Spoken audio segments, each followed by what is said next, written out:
स्वागत है आपका आरटीआई न्यूज में। हम बात कर रहे थे संतोष कुमार सुमन जी को। संतोष जी, अब अन्ना के आंदोलन के समय उनके साथ रहे थे। उस समय अन्ना कांग्रेस की कार्यप्रणाली से खुश नहीं थे और कांग्रेस की कार्यप्रणाली से वो नाखुश थे, इसीलिए वे धरने पर बैठे, अनशन किया। लेकिन अब अन्ना मोदी की कार्यप्रणाली से भी खुश नहीं है और अब उन्होंने एक बार फिर से धरना से बैठने की धमकी दे दी है। अगर अन्ना इस समय मोदी की कार्यप्रणाली से नाखुश होकर धरने पर बैठे हैं, तो क्या आप उनके आंदोलन में उनका साथ देंगे? क्योंकि केजरीवाल और किरण बेदी दोनों ही अन्ना के साथ नहीं होंगे। देखिए, हम अन्ना आंदोलन के समर्थन नहीं थे, क्योंकि अन्ना जी द्वारा महंगाई और भ्रष्टाचार मेन मुद्दा उनका था कि भ्रष्टाचार मुक्त भारत हो, और उस आंदोलन के लिए चाहे वो अन्ना हजारे करे या देश के विभिन्न क्षेत्रों में विभिन्न लोगों द्वारा आंदोलन किया गया था। मैं अधिकतर लोगों के साथ गया हूँ और मुझे यह नहीं कहा जा सकता है कि हम सिर्फ अन्ना आंदोलन के समर्थक है। अन्ना एक व्यक्ति विशेष है और मैं कभी भी व्यक्ति विशेष के पक्ष में नहीं जाता हूँ। हम हमेशा लगता है कि देश हित की बात करने वाला, चाहे आज अन्ना हजारे हो या रामदेव हो या कोई भी ऐसा व्यक्ति हो जो भ्रष्टाचार के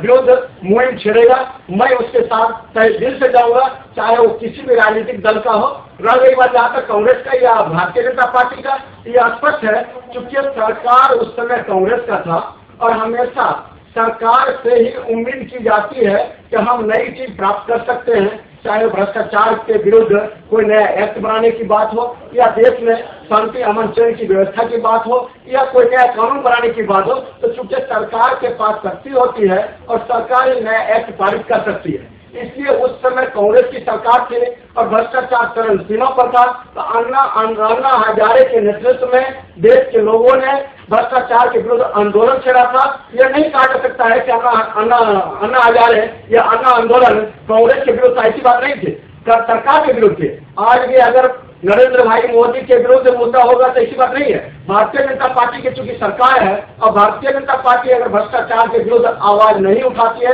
कोई नया एक्ट नहीं लाती है या काला धन जो विदेशों में है उसको देश में लाने के लिए कोई विशेष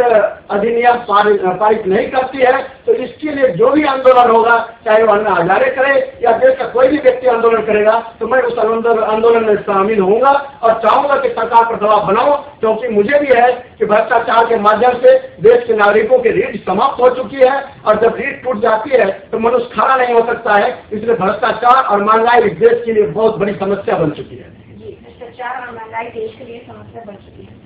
इन्हीं दो चीजों का मुद्दा उठाकर किरण बेदी बीजेपी की सीएम कैंडिडेट है, जिसको लेकर वकीलों ने उनके घर पर हमला कर दिया एक 27 साल पुराने मामले का मुद्दा उठाकर। आप एक वकील हैं, क्या समझते हैं किरण बेदी के ऑफिस पर हमला करना और फिर अब उनके ऑफिस को बम उड़ाने की धमकी दे देना, कितना सही है ये घटना? देखिए, जिस घटना के लेकर के आज अधिवक्ताओं ने किरण बेदी का जो विरोध जताने के लिए गया है, मैं उन अधिवक्ताओं से भी जानना चाहता हूं कि उस समय की रूलिंग पार्टी कौन था। क्या किरण बेदी डीसीपी के हाथ से लॉ एंड ऑर्डर मेंटेन करने के लिए उत्तरदायी थी या नहीं?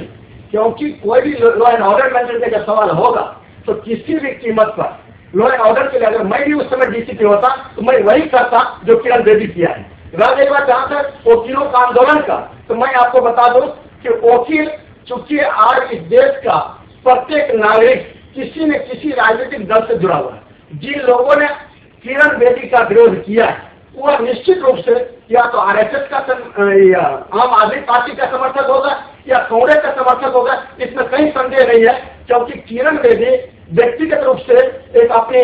व्यक्तिगत फैसला के तहत वकीलों का लाठीचार्ज नहीं किया था, वो तो सिर्फ डीसीपी के हाथी से सरकार के आदेश का पालन किया था। अगर वह सरकार के लॉ एंड ऑर्डर को पूरा नहीं करते तो उसके खिलाफ डिसिप्लिनरी एक्शन होते और आज वो आईएएस ऑफिसर के हाथी से जनता के बीच नहीं होता। इसलिए मैं इसमें कई भी किरण बेदी को उत्तरदायित्व नहीं मानती हूँ। इसके लिए जिन लोगों ने उसके कार्यालय पर हमला किया है उसके विरुद्ध आपराधिक मुकदमा दर्ज होना चाहिए, क्योंकि देश के अंदर किसी भी व्यक्ति को अपराध करने की खुली छूट नहीं मिलनी चाहिए, चाहे वकील हो या कोई भी देश का संवैधानिक पद पर विराजमान व्यक्ति क्यों नहीं हो, उसे सजा मिलनी चाहिए।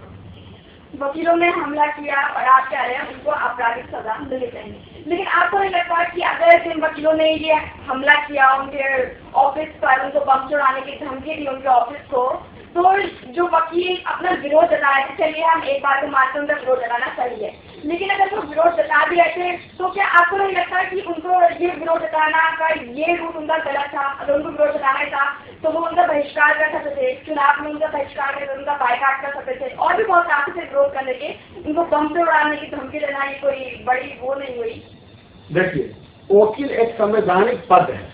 यह सरकार के द्वारा एक संवैधानिक संगठन बनाया गया है जिसको हम बार काउंसिल ऑफ इंडिया कहते हैं। उसी का पार्ट सभी स्टेट में बना हुआ है और उसी का एक मेंबर जिसको हम एडवोकेट कहते हैं, वकील कहते हैं, वकील संवैधानिक पद के तहत संवैधानिक रूप से अगर कार्य करे। अब हम पेशा तो वकील कोर्ट पहने तो वकील नहीं हो जाता है। अब हम जाए और जज के सामने हम गाली गलौज करें या पिस्टल लेकर के हम जाकर के बैंक लूटना शुरू कर दें, लोगों के साथ छेड़छाड़ करें, ये वकीलों का कर्तव्य नहीं है। इसके लिए वकील नहीं कहलाने की है। वकील का डिसिप्लिनिंग इस तरह है कि हमको जुडिशरी सिस्टम के मुताबिक कोर्ट कैंपस में कोर्ट के दायरे के मुताबिक जो हमारा एक्ट कहता है उसके तक काम करें। अब कोर्ट पार करके कृष्णा नगर हम चले जाए और वहां जाकर गृह मंत्रालय को एक्शन लेना चाहिए कि वकील समुदाय जो शिक्षित और समझदार समुदाय है ये सुनियोजित सभ्यन के साथ अगर इस तरह से एक्शन ले तो देश में क्या हालात होगा, क्योंकि लोग हम पर डिपेंड करता है, हम उसे कितना न्याय दिला सकते हैं। और हम ही जाकर के अगर इस तरह से गैर कानूनी हरकत करें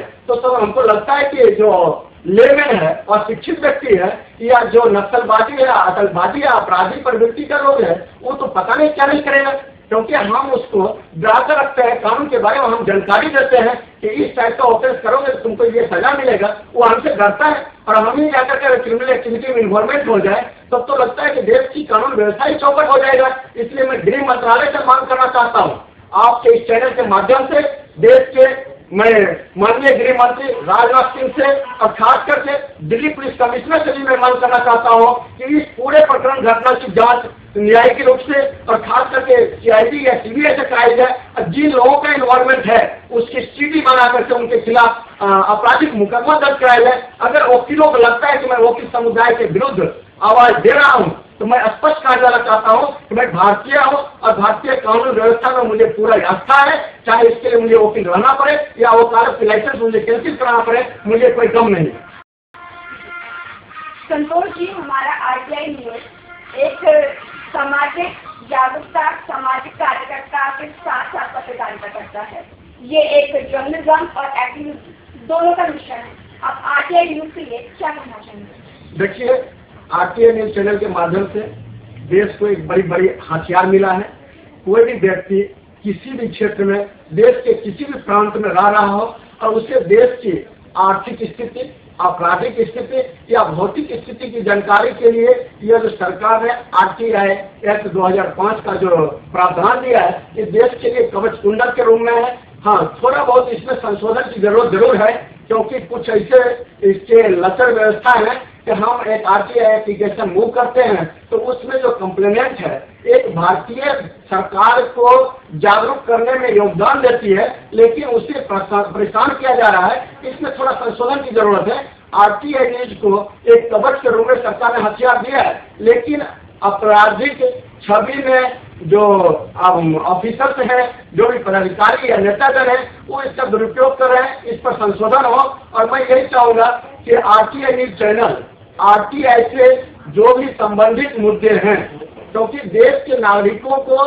एक्ट के बारे में तो जानकारी मिल चुका है कि हम किसी भी मंत्रालय से, किसी भी विभागों से, किसी भी पदाधिकारियों से RTI के माध्यम से हम किसी भी तरह की जानकारी प्राप्त कर सकते हैं, लेकिन उन्हें स्पष्ट जानकारी नहीं मिल पा रही है क्योंकि उनमें बहुत सारे प्रावधान हैं जिसके तहत एक आवेदक को RTI का विभिन्न धाराओं के माध्यम से उनके आवेदन को मिसअंडरस्टैंडिंग के तहत डिलीट कर दिया जाता है और उन्हें सही समय पर सही जानकारी नहीं दिया जाता है। ये बात सही है कि आयोग ने बहुत सारे पदाधिकारियों के खिलाफ दंडात्मक कार्रवाई किया है कि समय RTI दायरे के मुताबिक RTI नियमों के तहत अगर देश के नागरिकों को समय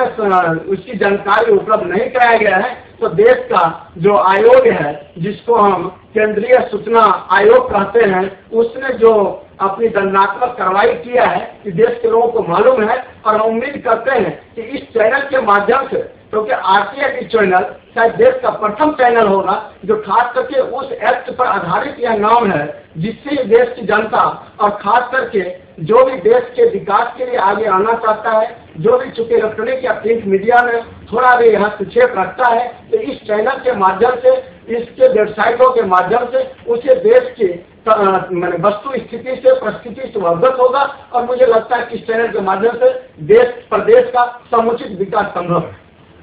बहुत बहुत धन्यवाद संतोष जी आपका RTI न्यूज के। ये संतोष कुमार थे हमारे साथ, कैमरामैन नीतीश के साथ हर्षण सोगी।